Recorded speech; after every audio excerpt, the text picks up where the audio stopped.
Assalamualaikum warahmatullahi wabarakatuh. Innal hamdalillah nahmaduhu wa nasta'inuhu wa nastaghfiruh wa na'udzu billahi min shururi anfusina wa min sayyiati a'malina may yahdihillahu fala mudhillalah wa may yudlilhu fala hadiyalah. Asyhadu an la ilaha illallah wa asyhadu anna Muhammadan abduhu wa rasuluhu la nabiyya ba'da. Alhamdulillah, apa kabar sahabat muslimah? Semoga kita senantiasa dalam lindungan Allah Subhanahu wa taala dan dalam ridhonya. Amin Allahumma amin. Sahabat muslimah yang dirahmati oleh Allah, pernahkah kita berpikir tentang asal usul kita, jati diri kita, dari mana kita berasal, untuk apa kita hidup, dan kemana setelah kehidupan dunia? Ya, tentunya semua pernah berpikir tentang jati diri kita. Kenapa? Karena ini adalah sesuatu yang fitrah yang ada pada diri manusia. Hanya saja tidak sedikit dari saudara-saudara kita yang beranggapan bahwasanya tujuan manusia hanya untuk memenuhi kebutuhan materinya saja, sehingga senang susah itu hanya diukur dari materi.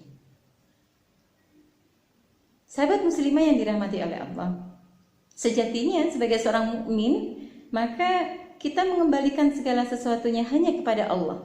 Allah sebagai Al-Khaliq, Allah sebagai Al-Mudabbir, Allah sebagai pencipta dan pengatur. Allah berfirman di dalam surat Az-Zariyat ayat 56, A'udzubillahi minasyaitonirrajim, Bismillahirrahmanirrahim, wa ma khalaqtul jinna wal insa illa liya'budun. Aku tidaklah menciptakan jin dan manusia melainkan agar mereka beribadah kepadaku. Nah, berarti ketika kita kembalikan lagi kepada bagaimana tujuan manusia diciptakan dalam kehidupan dunia, maka tidak lain ada liya'budu, beribadah.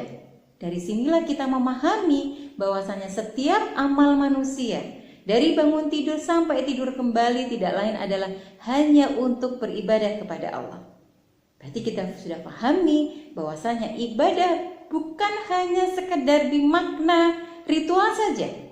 Ibadah tidak hanya sekedar dimaknai sholat saja, puasa saja, zakat saja, tapi seluruh amal manusia di dalam kehidupan dunia, mulai dari hablum minallah, hablum minannas, dan hablum minafsi, tidak lain adalah ibadah kepada Allah. Sahabat muslimah yang dirahmati oleh Allah, dari sinilah kita memahami bahwasanya setiap amal yang kita lakukan harus senantiasa terikat dengan syariat Allah, harus terikat dengan aturan-aturan Allah. Kenapa harus demikian? Karena setiap amal yang kita lakukan, sekecil apapun, akan dimintai pertanggungjawaban oleh Allah Subhanahu wa taala. Kama ya'mal mithqala dzarratin khairan yarah wa may ya'mal mithqala dzarratin syarran yarah. Nah, sahabat mulia yang saya cintai karena Allah, sehingga sebagai seorang muslim yang menjadikan seluruh aktivitasnya terikat dengan syariat Allah, maka dia memahami tidak ada satupun amal yang terlepas dari syariat Allah. Mulai dari ibadah kepada Allah, bagaimana memenuhi kebutuhan kita dengan diri kita sendiri, dan juga bagaimana hubungan kita dengan orang lain, termasuk di dalam masalah bab muamalah. Sahabat muslimah yang dirahmati oleh Allah, demikianlah semoga kita menjadi seorang muslim yang lebih baik dari sebelumnya, dan insya Allah mudah-mudahan Allah senantiasa memberikan keistiqomahan, menjadikan apa yang telah diberikan oleh Allah di dalam Al-Quran dan Al-Hadis sebagai pedoman, sebagai petunjuk dan solusi di dalam permasalahan kehidupan kita. Wabillahi taufiq wal hidayah. Assalamualaikum warahmatullahi wabarakatuh.